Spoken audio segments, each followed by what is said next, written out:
Hello and welcome again to Every Dawn, where every day, every workday, I try to give you some thought that perhaps can accompany you throughout the day. I have my coffee here, and today, as I was looking at the coffee, it occurred to me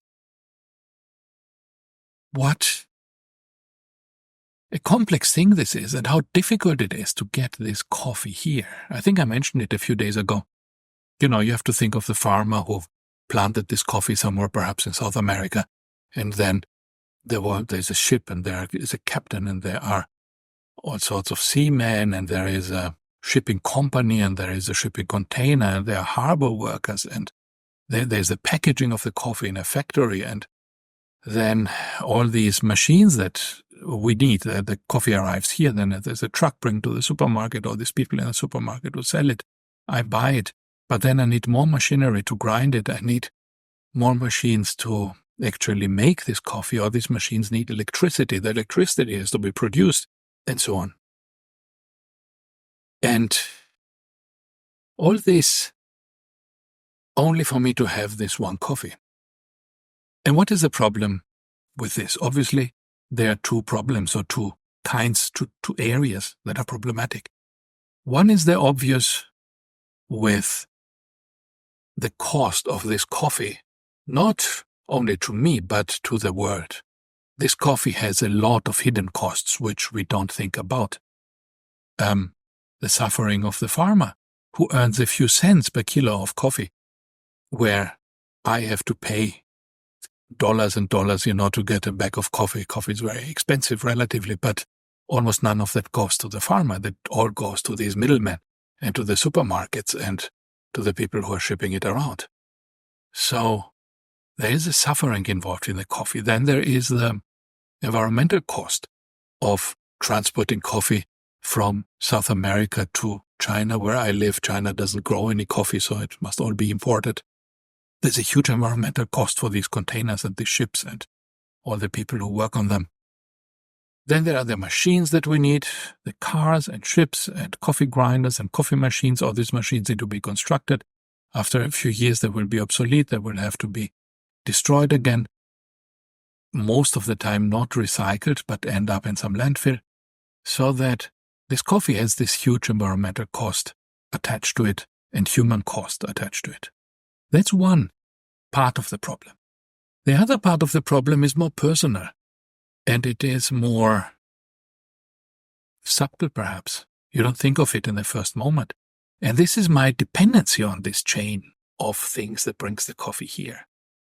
It is a loss of my ability to be free and autonomous, because I cannot bring about this coffee. I don't have the power to make coffee. I cannot plant it, I cannot harvest it, I cannot grind it myself, I cannot make this coffee, I cannot transport it, I can do nothing. As long as I'm drinking the coffee and as long as that thing that I need it, I'm voluntarily making myself into a slave of this system that brings the coffee to me and enables me to drink it. But I am dependent on this system now. I am not self-sufficient. I'm not self-sustaining. I'm not powerful. I'm dependent. And this is a feeling that, this prepper movement is trying to cultivate. And although I don't agree with the prepper movement and with their goals, which are often very strange in my opinion, but what they do get right, I think, is that we lose something when we give up our power to create things ourselves. It is important for the human soul to feel empowered. And I don't feel empowered if I am at the end of a huge chain of dependencies, like a baby, sucking the milk out of a baby bottle, and the baby itself has no power to do anything about it. It needs the bottle to be supplied, it needs the milk to be supplied, it needs the milk to be warmed up. It would die if it didn't have people doing all this to it, to serve it. And I imagine that I would be much more empowered and much more satisfied with my life if I had more the feeling that I can actually do something for myself. And I have tried to make these changes to some extent in my life. For example, instead of buying bread, I'm now always making my own bread. In our family, we only eat bread that we make ourselves. Of course, we still have to buy the flour. We still have to buy the whatever else goes into the bread. We still have to buy the oil. We still have to buy the salt. We cannot make these things. But even taking control of one step gives you a feeling of empowerment.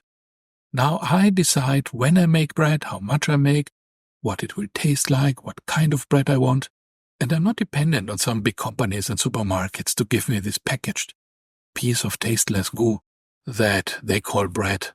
I can make my own exactly as I like it. And the same is true of the coffee. For a while I explored alternatives to it. I have on my balcony a pot that grows mint.